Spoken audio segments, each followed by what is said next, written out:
Hello dear student. मैं PS sir आप सभी का स्वागत करता हूं पीएस 0099 क्लासेस के एक नए वीडियो लेक्चर में। आज के वीडियो लेक्चर में हम लोग देखने वाले हैं सिंथेसिस क्लास के अंतर्गत बाय यूजिंग परफेक्ट पार्टिसिपल को। इसके पहले वीडियो में हम लोगों ने देख लिया था कि सिंथेसिस क्या होती है, इसकी परिभाषा क्या होता है और सिंथेसिस के आधार पर वाक्य कितने प्रकार के होते हैं और प्रेजेंट पार्टिसिपल क्या होता है। तो इन सभी के बारे में डिटेल से अध्ययन कर लिया था।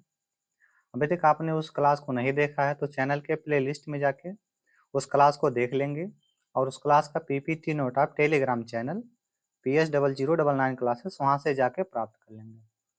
चलिए आज का सेशन शुरू करेंगे हम लोग। चलिए देखेंगे परफेक्ट पार्टिसिपल क्या होता है या किसे कहा जाता है, या परफेक्ट पार्टिसिपल जो है किसी क्रिया को बनाया कैसे जाता है।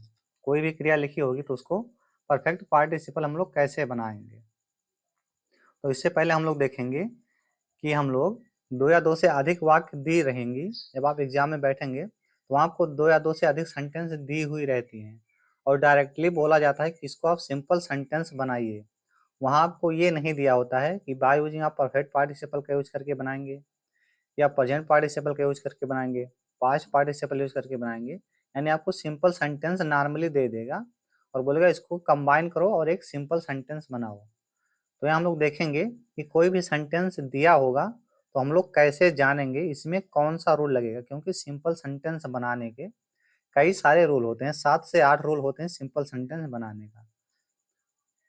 हम लोग पहले देखेंगे कि सेंटेंस में क्या होना चाहिए, हम लोग परफेक्ट पार्टिसिपल का रूल लगाएंगे। तो देखिए जब अंग्रेजी की दो ऐसी साधारण वाक्य रहती हैं जिनमें कर्ता एक ही रहता है और जो पहले होने वाली क्रिया होती है वो या तो प्रेजेंट या तो पास्ट परफेक्ट टेंस में होगी, यानी या तो प्रेजेंट परफेक्ट टेंस में होंगी या तो पास्ट परफेक्ट टेंस में होंगी।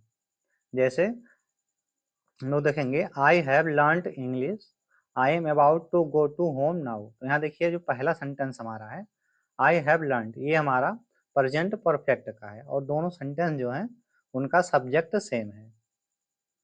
अब चलिए हम लोग इसको हम लोग बनाने का नियम देखते हैं, यानी परफेक्ट पार्टिसिपल किसी क्रिया को कैसे बनाया जाता है और बनाने के बाद दो या दो से अधिक वाक्य को जोड़ा कैसे जाता है।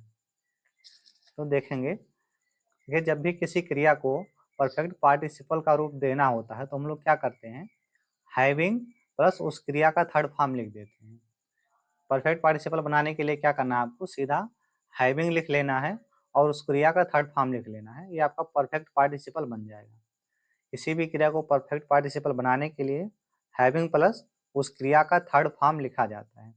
जैसे मान लीजिए गो को परफेक्ट पार्टिसिपल का रूप देना हुआ तो हमें शब्द क्या मिलेगा, तो हैविंग प्लस गो का थर्ड फॉर्म यानी कि हैविंग गॉन हमें शब्द मिलेगा। नेक्स्ट हम देखते हैं कम का परफेक्ट पार्टिसिपल क्या होगा, हैविंग लगाएंगे और क्रिया का थर्ड फॉर्म, तो कम का थर्ड फॉर्म कम ही होता है। नेक्स्ट प्ले का परफेक्ट पार्टिसिपल क्या होगा, गेस करेंगे आप लोग। नेक्स्ट हमारा दिया है लाफ का परफेक्ट पार्टिसिपल, तो आप कमेंट करेंगे कि प्ले और लाफ का जो है परफेक्ट पार्टिसिपल क्या होता है। नेक्स्ट हम लोग देखेंगे कि दो या दो से अधिक वाक्यों को जोड़ते कैसे हैं बाय यूजिंग परफेक्ट पार्टिसिपल के अकॉर्डिंग, क्योंकि हमने देख लिया कि सेंटेंस में क्या होना चाहिए तो हम लोग परफेक्ट पार्टिसिपल का नियम लगाएंगे। किसी भी क्रिया को परफेक्ट पार्टिसिपल बनाया कैसे जाएगा यह भी देख लिया। तो अब हम लोग देखेंगे कि जोड़ेंगे कैसे। तो ऐसे वाक्यों को जोड़कर एक साधारण वाक्य का रूप देते समय क्या करेंगे, पहले होने वाले जो क्रिया है उसको परफेक्ट पार्टिसिपल का रूप देकर कर्म और पूरक सहित लिख लेंगे और इसके बाद कामा निशान का प्रयोग करके जो पहले होने वाली क्रिया का कर्ता है बाद में होने वाली क्रिया के कर्ता के स्थान पर लिखकर पूरी वाक्य को यथावत लिखा जाता है। समझ में नहीं आया होगा तो चलिए सेंटेंस से समझते हैं। जैसे हमारा बन गया having learned English I am about to go to home now, यानी पिछले सेंटेंस जो भी हमने एग्जाम्पल में देखा था I have learned English I am about to go to home now, तो उसी का हमने बनाया है। नेक्स्ट एग्जाम्पल देखते हैं, जैसे लिखा गया the servant swept the room he went home. अब यहाँ देखिए दो सेंटेंस हमारे दी हुई हैं, इसे हमें बनाना है परफेक्ट पार्टिसिपल के अकॉर्डिंग एक सिंपल सेंटेंस। तो पहले क्रिया कौन सी हो रही है? पहले सर्वेंट स्विफ्ट करेगा रूम को, यानी साफ करेगा, झाड़ू लगाएगा, फिर वह घर जाएगा। तो जो क्रिया पहले हो रही है उसको परफेक्ट पार्टिसिपल बनाओ और उसका ऑब्जेक्ट को भी लिख लो, यानी क्रिया के बाद जो लिखा गया है उसको लिख लेना है। तो बनेगा क्या? Having swept.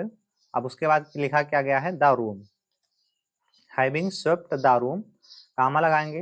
अब जो पहले सेंटेंस का करता है उसको ही के स्थान पे रख लेंगे और पूरे सेंटेंस को यथावत, यानी जहाँ ही है वहाँ द सर्वेंट हो जाएगा, वेंट होम। ये आपका बन जाएगा परफेक्ट पार्टिसिपल के अकॉर्डिंग एक सिंपल सेंटेंस।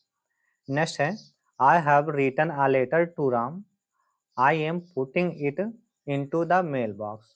हमें देखिए हमको एक सेंटेंस में हैव का प्रयोग हुआ, तो जिसमें हैव का प्रयोग होगा उसी को परफेक्ट पार्टिसिपल बना लेना है। तो क्या होगा परफेक्ट पार्टिसिपल? हैविंग प्लस क्रिया का थर्ड फॉर्म, तो हैविंग रिटन हो जाएगा। अब इस रिटन वाली क्रिया के बाद जितना कुछ लिखा है उसको लिख लेंगे, यानी having written a letter to Ram, comma लगाएंगे, फिर क्या करेंगे दूसरे सेंटेंस को हम लोग सीधा लिख लेंगे, I am putting it into the mail box. Next sentence है he had failed, he heard the news, he fainted. अब यहाँ इसमें देखिए 3 सेंटेंस हैं।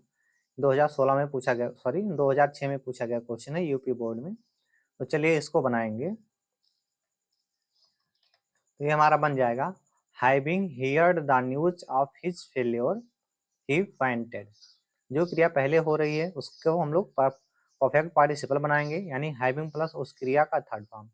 तो having heard the news of his failure, he fainted. Next है she had completed her written work, she went home.